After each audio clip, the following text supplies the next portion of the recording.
tried to explain the reason. And he wanted to know that what he could do if they were approved in world greater cities become a monument to the courage and faith of the unscarlet American. Buffalo Hunter, who with his radio made the old wild. Hello, my name is Dean Contover, and this is the History Show. Today I have Walter Hedlund on from Chelmsford, Massachusetts. He recently received the Legion of Honor from the French consulate. The General Council came up to Chelmsford and rewarded him the medal. And I'm going to show you the medal, Republic of France. And this is a quick medal that he received in April of 2013. And if you can see the medal, this is the medal. Let me see, good shot there. And it was pinned on him by the French consulate in April. And if you go to the Chelmsford Independent on April 25th, Chelmsford Independent, page 2, there's an article about him getting the Legion of Honor. I don't know if you want to show the paper. This is,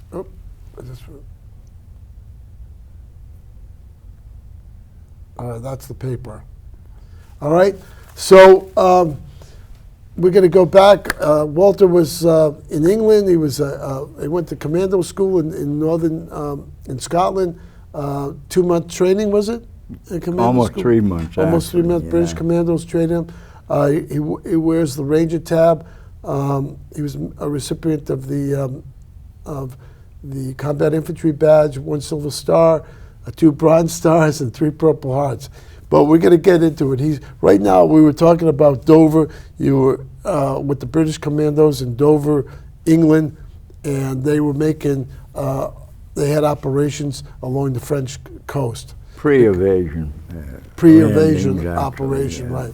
Now, wasn't there an invasion with Canadian troops? They landed on Tepe or something like that, and they made a landing by sea. Not to my knowledge, Dean, I know. Pre-evasion. Oh, okay.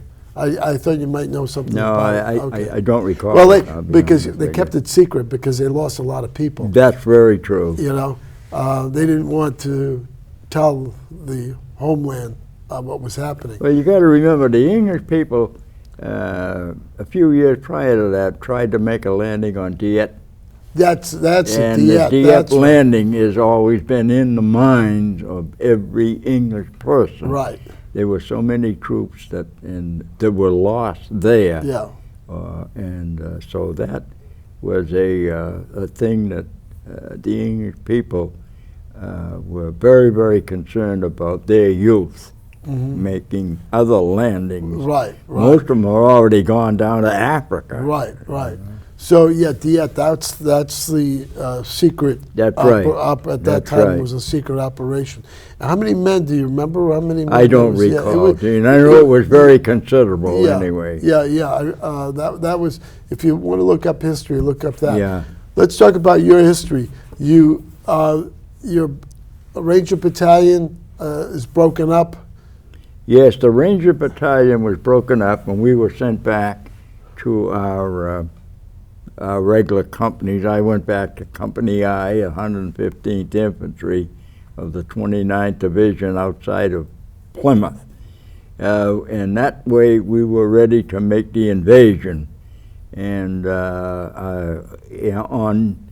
originally the invasion was supposed to be on the 5th of June. But due to a storm, it was postponed and put on the 6th. Okay. Now, we sailed out of Plymouth, England on the 4th of June, and the water was real rough. Anybody get seasick? We were, most of them, I would say 80% of us were pretty sick cookies. Already? I'll tell you. So when the call came in that it was postponed, then we figured, well, we'll be going back to England. But we sat out there all night and all day of the 5th.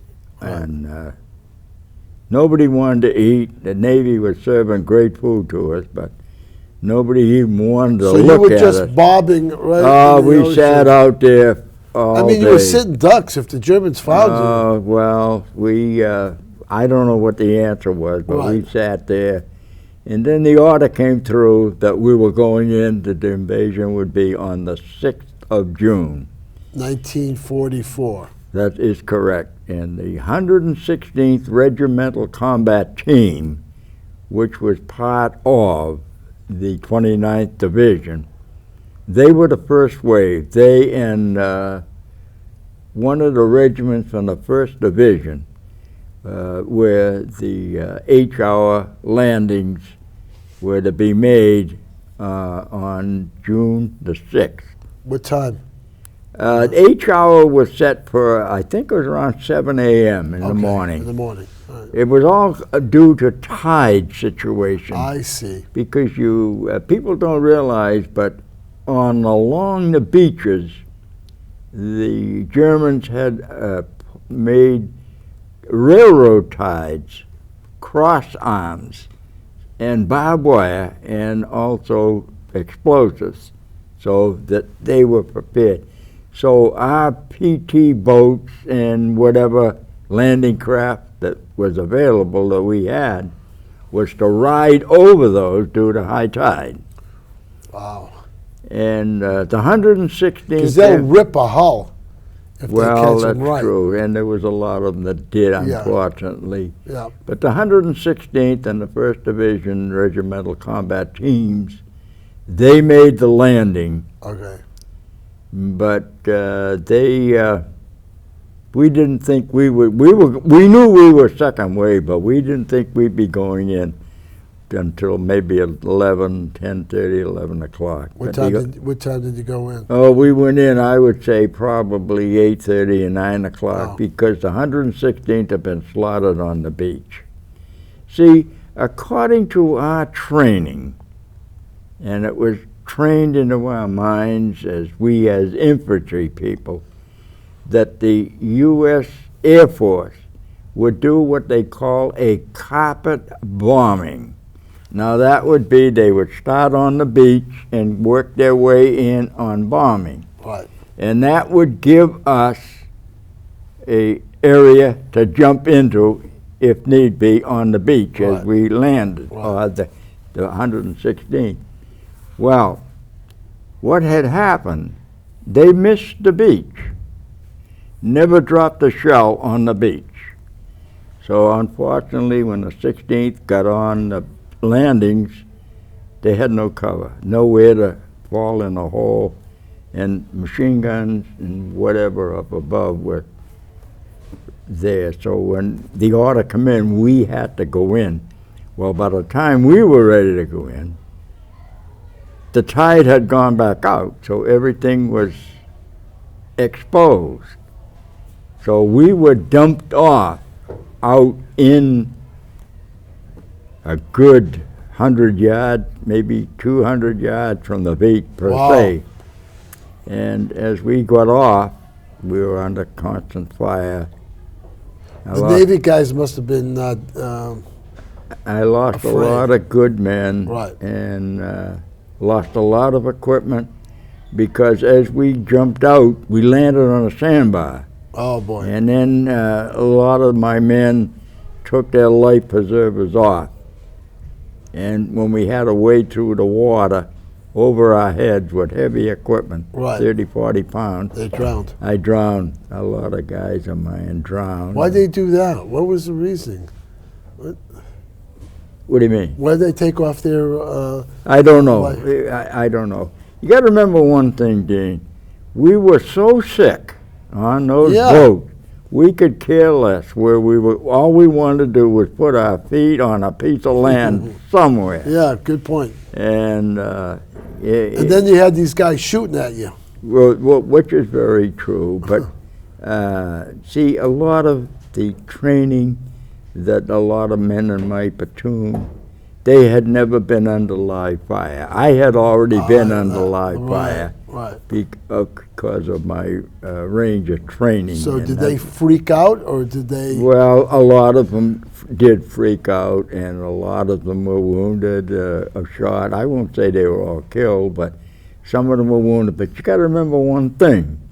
We had to pass through the soldiers that were laying on the beach, Crying for help. the 116th Infantry. Cry- We couldn't stop. Crying for help. Yes, we could not stop. We had to keep moving because there were thousands and thousands of troops coming in behind us. Right. And one of the things that was instilled in our mind, that we had enough ammunition and food for 2 to 3 days, because there would never be any other supplies brought in. Right. So, What about water? well, we had a Yeah, canteen of canteen. water, and that was it. Ooh. So we had to improvise, and the first night of D-Day, I was front lines, and I could have thrown a stone in the ocean on the beach. Wow.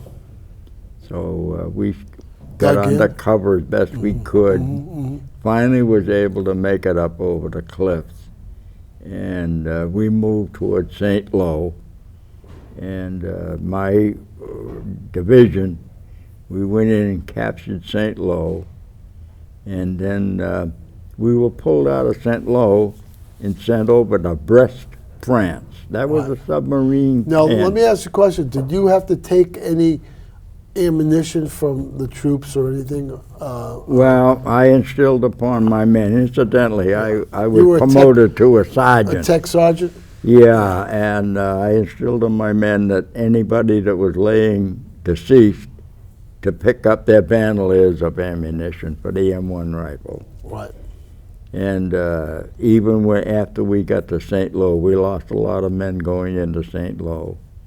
And we were pulled out of there, and then we were sent a lot of replacements before we were loaded into 6x6 trucks and trucked towards Brest, France. So when you're coming in the beach, what beach is this? Is Omaha this Beach. Okay. Instead of going left towards Paris and Belgium and Brussels, Belgium or Holland, you took a right. I don't recall whether it Okay. was right or left, Okay. Dean. Yeah, well, Our Brest is to mission the was right. Our mission was St. Lo. Okay. All we were interested in is getting the heck off that Yeah, right. beach. Okay. So you get into Brest. You're fighting the paratroopers in Brest. Well, see, Brest was a submarine pen Oh, okay. of the German Navy. I And this was one of the reasons why they wanted to be captured, because we needed that port to bring in many of our supplies. Right. And Supplies are very necessary. yeah, well, we were concerned about all this, and Yeah. that was instilled in our mind that make every shot count. Right. And that was the thing that was most important that I had to. And unfortunately, some of the soldiers that I received, I would receive them during the day, and I'd probably lose them at night. And this was one of the things the Army instilled on us. We can give you all the manpower, but we can't give you your equipment. So when we went into we were heading into Brest, Right. and The Battle of Brest. that was an unreal What situation. happened in Hill 81?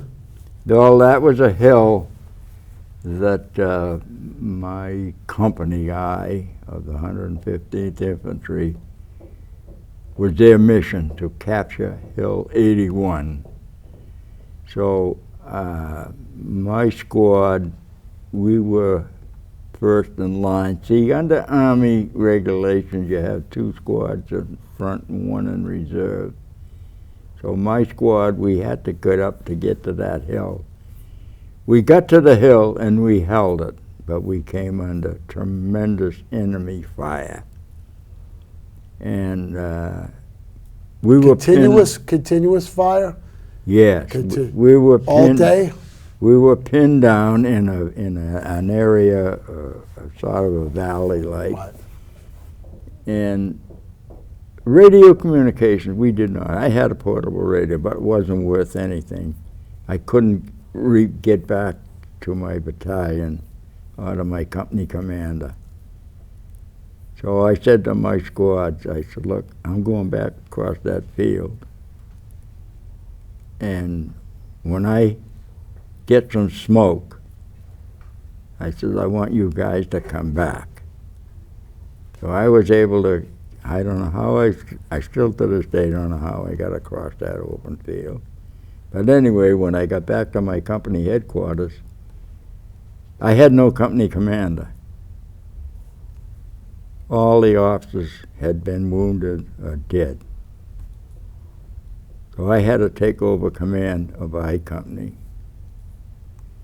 And I was fortunate enough that I was able to contact artillery to smoke, and I was able to get every one of my men back safely. When you mean smoke, you're talking about they shoot smoke. Arterial shells, Smoke, the smoke. not smoke. It's just smoke. It's So not. the people, so the It enemy covers. cannot see it. Exactly. Okay, I understand. That was the idea of All right. so-called artillery Now they have smoke. what they call smoke pods. They're little pods, and they pull it. That I don't and know. the The smoke- Army's altogether Yeah, yeah, different yeah, today, and- Dean. They're the new generation. I don't know if I'm not you, but Yeah. they have smoke pods that Yeah. just so you can hide behind the smoke and move your men. Well, we had to So- depend on artillery in that Yeah. in those days. So you is that why you got the Silver Star?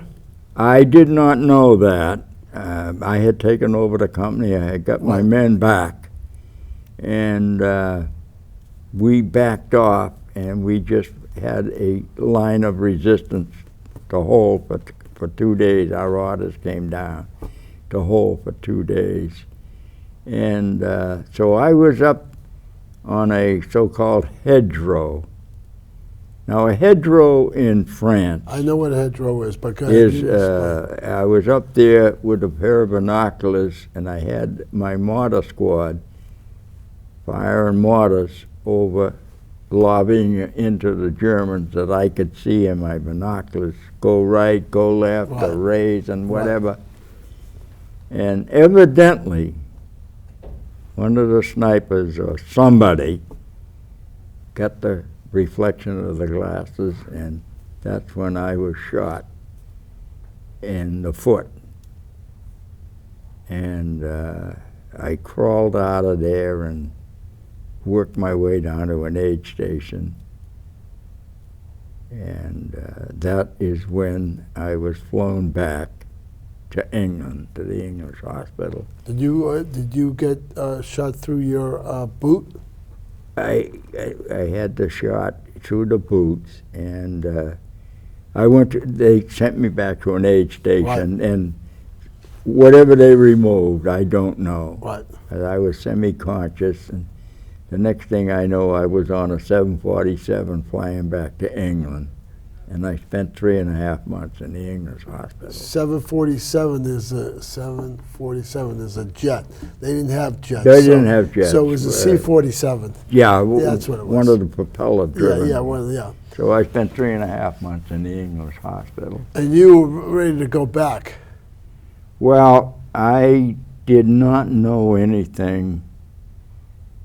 The colonel asked me after I almost lost my leg in England because my wounds would not heal, and I was getting penicillin every 3 hours. And that was something new, penicillin. And I had a Major Green, there was a young lieutenant doctor. He was going to take me up and cut my leg off because gangrene was setting into my wounds. And I said, I don't want to lose my leg. So there was a Major Green came in, and he said, Hedlund, I'm going to take you up in the operating room and open up your wound. It's fine. So I was taken in the operating room. When I would come to back in my room, he was there, and what he found was a piece of leather from the shoe in the wound. Got to remember, X-ray equipment did not show leather. Right. It only showed metal. Right. Once that was thing, I started to heal, and that was infecting your foot, the leather. The leather was in the 'Cause it foot, was and that's dirt. what was giving Yeah. me. See, the X-rays would not Yeah, show. yeah, yeah, Today, I would presume that Yeah. that is a different situation. But Right. you got to remember, we were in wartime. Yeah. Don't forget. So I don't know. It was somewhere around the middle of December. I don't know the exact dates. I got a call to go over to see the colonel at the hospital. So I went in to see the colonel, and I didn't know what was going on. And that's when he notified me that I had received the Silver Star and a Battlefield Commission. Wow. So he wanted to have a big ceremony. He was so proud of me that they had a parade assembly where they gave me the Silver Star, and I was sworn in as a second lieutenant. Right. On the parade ground. And this is a medal that they give NOBC, Medal National of Valor Battlefield Commission Medal, medal. which was given just recently, I would say within the last 3 to 4 years, as a medal that is very, very, I cherish very much, because you got to remember that to me that was the greatest honor, to go from a tech sergeant to a second lieutenant. Right. And strange as it may seem, my orders came down to report for duty back in Germany. And the colonel, I asked if I could stay for Christmas and New Year's, because I understand that the hospital was having a great Christmas party and a New Year's party at the officers' lounge. I don't blame you. And he gave me that permission. Right. But he says, Hedlund, January 1st, you're out of here. So you went back to the same unit? I went back to a so-called repo depot. Oh, okay. And very fortunately, my major, who was my battalion commander, who was also my ranger commander, spotted me. Right. And he said, Hedlund, you're back. I said, yeah. I said, I don't know where I'm going. He said, you want to go back to your old outfit? I said, hey, Major, you don't do this in the Army. You don't go back to your same outfit. Know. He said, I'm sending you back there. So I went back to my I company. And I would think probably they weren't, I don't think there were 25 or 30 of original men left in the, they were all new personnel. Right, right. So I went back to the outfit at München-Gladbach, which is in Germany. Okay. And we were working to go to Jülich in Germany. We had to cross the river, but winter was setting in, so we dug in across the river. I don't recall the name of the little community we're in. And we were there, I would say, probably 2 months before we made a landing across the river into Jülich. And once we captured Jülich, we headed towards the Elbe River to meet the Russians. Did you shake hands with them? The what? Did you shake hands with the Russians? We met the Russians on the Elbe River. On the Elbe River, We yeah. were told they fired a colored flares. We fired another colored flare, so we knew where they were and they knew where we were. We met them on the Elbe River, and once that meeting, we knew then the war was over. Right. Did you guys have drinks together? No, we never got the other side of the river. They would never allow us over there. Oh, I see. They come over to our side. You were wounded 3 times. Yeah, well, that was a couple of times was back in France when we were Okay. going towards St. Lo. They Okay. were minor injuries of shrapnel Right. in legs and so forth. And then you got two more Bronze Stars. Where did you get those? One of them was going into Julich. In the Julich, yeah. Yeah, the Okay. first one was going into St. Lo, and Okay. the second was going into Julich because I took my platoon across the river to capture the area in Julich, Okay. Germany. So you got the Bronze Star in Brest. You got the you got the Silver Star in Brest, and the Bronze Battlefield Star Commission. in Battlefield Commission. Then you got Julich. You got the Bronze Star. Yeah, And in St. Lo. in St. Lo, you got the Bronze Star, and you were wounded again in St. Lo. That's right. And where was the third wound? Well, the third wound was at Brest. At Brest. Yeah. See, the first wound was going into La Luzerne. A shell landed alongside me, ruptured my eardrum, and pounded my legs with shrapnel. Right. So I was back. I was maybe 2 days and Right. And They put a Band-Aid on it. yeah, well, they pulled the Yeah. metal out, and that was it. And then the other one was just inside of St. Lo. Okay. And then I spent only 4 days in the hospital. Then I went back to my outfit. When you said earlier the war was over, you met the Russian troops at the Elbe River, Elbe River. ELPE. I think that's yeah. it, yeah. And were you guys elated, or were you distrustful of? Were you just trustful of what was going on? Did you? No, were you sure? I think us old timers, we were so happy the war was over. We could care less. Right. We just wanted to go home now. Right. So you had good sleep. There was no. Firing. No. When was did you relaxing. really know? When did you really know the war was ended? Who told you that the war is ended? Who came? Who drove up in their Jeep to tell you? The word rumors started first of all. okay. That went right down the line. You were Right. dug in, and we knew then in our minds that the war was over. So then we decided, we were debating where we were going. So we were loaded on 6x6s and sent up to Bremerhaven in Germany, which was a seaport. Right. So we Big seaport. figured, oh, this is a seaport. Maybe we're going home. Well, I was there probably, I don't know, 3 months, 4 months. Then I got a boat to go home, and the boat took me. Did you meet any Fraulines there? Oh yeah. They was. See, we took over complexes and apartments as our billets. Right. So they, and we were all told that we could not socialite with any of the German people. Did you take any souvenirs? Yeah, I had a couple of souvenirs, but I lost them. I finally brought home a pistol from a German paratrooper. Was it a Luger?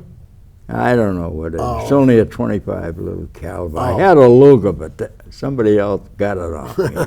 I don't know where it went. I could care less. So we have 1 minute. What do you want to say about the troopers that you were with, the soldiers that you were with? Well, They're real I want to heroes. tell you about the Yankee soldier. He may be the craziest nut you ever saw, but put him in a firefight. Brother, they're there. They're there. And you got to remember one thing. All my men said to me, Hedlund, you lead, we'll follow. Wow, that's pretty Don't good. go forward. You lead, we'll follow you. As an officer, would you tell officers today to sleep and eat with their men? Sure, Yep. by all means. It brings. If you want some real protection, you've got to be, don't forget, you're dependent on those guys behind you. Right. Oh, yeah. Yeah. That's one thing. That shows leadership. Edlin, you lead, we'll follow. Right. was it. That's interesting. Walter Hedlund was given the Legion of Honor in April of 2013. Just want to let you know, maybe real quick, while this is ending, we have to remember the heroes too that deceased in Normandy. Well, beach. that is in their honor that I lost men on the over beach. Yeah. that's to them, and they can't receive it. Sorry, they cannot receive it. I just want, with the ending of the show, I just want to show the people that this is the medal that you received.